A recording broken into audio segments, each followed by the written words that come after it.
Esaza ly'e Kabale liri wansi w'essaza ekkulu ery'e Kabale likuzizza emyaka 5 bukya litandikibwawo nga lyakutulwa ku Mbarara Diocese ne Rwenzori mu mwaka ogwa 1966.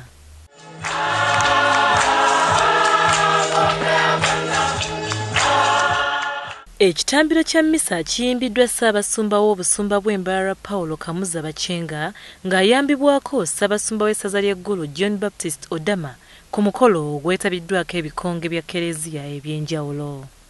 Omusumba Paul Bachenga bw'abadde ayigiriza ategeezezza nti y'okuyingira obusaasaredooti kwamufiiriza muganda we okusoma oluvannyuma lwa kitaabwe omuto eyali aweerera muganda we okunyiiga ng'agamba nti kyamukola bubi kubanga ye yali ayagala nga bamaze okusoma bamwegatteko basuubule omunnyo ekatwe.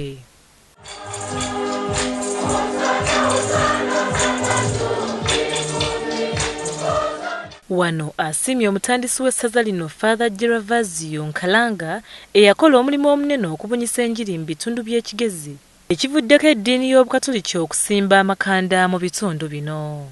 Akuutidde abagoberezi ba Yezu okukola ennyo bafuuke empagi ez'amaanyi mu Krezia. Minisita Chris Baliomunsi akiikiridde Katikkiro wa Uganda agambye nti gavumenti nsanyufu olw'amadiini kye gakola okumalawo obumenyi bw'amateeka mu bantu ko n'okutumbula ebyenjigiriza.